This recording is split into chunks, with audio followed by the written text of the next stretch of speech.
You can make any voice in ElevenLabs to talk a bit slower like this one. I don't know who you are, but I will find you.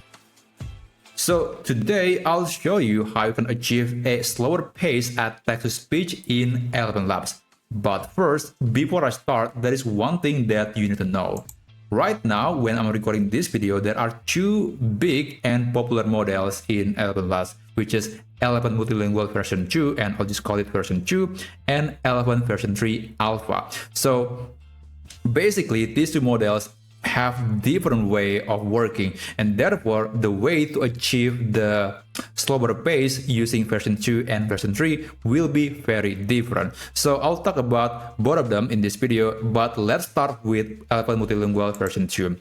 Now, the first step that you can do is by selecting the voice that is the most appropriate for a slower pace. Now, technically you could use any voice, but some voices are better at slower pace than others. So no matter the setting, oftentimes the profile of the voice will play the biggest role at making sure that the speech is going to be slower or faster. So in this case, I'm going to be using the default voice called Chris. And now you can actually play around with the speed setting. So by default, the setting is 1, but you can reduce it up to 0.7. So let's start with, let's say, 0.85. And click Generate Speech. I don't know who you are, but I will find you. Okay, this voice is actually a bit faster. It is very good for casual, but I cannot make it very slow like the initial example that I showcased at the beginning of the video. Now let's reduce the value even further to 0.7 and click Regenerate Speech. I don't know who you are, but I will find you.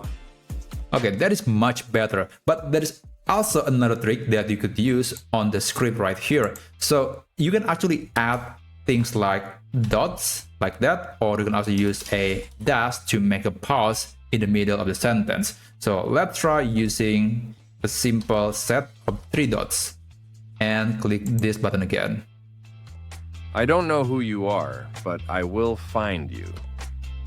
Yeah, it's not very clear, it's very subtle, so you can play around with adding some dashes or maybe 3 dots into the script. That's usually one way to work with Multilingual version 2, and it should be able to make the voice to talk a bit slower depending on where you position characters like dots, dash, and also comma. So you can play around with that and see which setting or which position will make sense for your script. Now let's move on with 11 Multilingual, actually not Multilingual, 11 version 3. So this one, the latest model, is very unique, and I would say the result is much better. Let's switch to model version 3. Okay, so here I'm going to be using the voice that is appropriate or the best for voices version 3.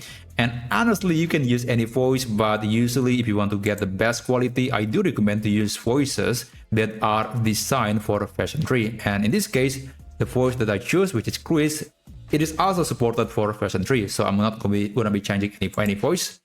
And after that, one unique way or one unique feature of version 3 is that it does support a feature called tagging. So for example, if I want to make this character or this script to be talking slowly, then I can add a tag like this. Open square bracket, and then let's say using the keyword slowly, and then close square bracket, and there you go. It is becoming a tag, and you can see that by the indication that the text becoming purple like that. And basically that means this whole section of the text will be talked or will be spoken slowly. And the position of the tag is very important. If you put the tag, let's say, in the middle of the sentence, then only this section will be treated as slowly. The rest will be normal. So the position is very important. Now, let's click this button again and let's see the result. It will take a bit more time because it is a much bigger model, but it's usually very good. I don't know who you are, but I will find you. Okay, that was version 1. Let's try the other version. I don't know who you are, but I will find you. Okay, there was a background music for some reason, but I would say the second generation is much more faithful to the instruction that I provided, while the first one is actually making the whole sentence to be slower, but the second generation is much more accurate here. And you can actually use a different keyword or different tag, like you can use heavy or maybe drawn out, like that. There is heavy, slowly drawn out. There is also calm or maybe tired. There are many variations, and honestly, there is no exact keyword that you have to follow, because not even ElevenLabs know what are the tags that would work on your script, because it's still very experimental, it's still very early, and you can actually use any adjective here, and hopefully it will make the voice to be slower and follows your direction. Again, you can also add multiple tags in your script, like I could make this character to be laughing, and suddenly he's becoming tired. It is also a possibility. Let's see the result. It's gonna be quite interesting if it works. All right. I don't know who you are, but I will find you. Okay, he's laughing. I don't know who you are, but I will find you. Yeah, it's actually very interesting. So that's basically how you can achieve that using version 2 and version 3 of ElevenLabs. Again, I do recommend to actually use version 3 because it's just much better, much more natural than version 2. But feel free to use any version that is appropriate for your project. So thank you so much for watching, and I'll see you on my next video. I wish you a great day ahead.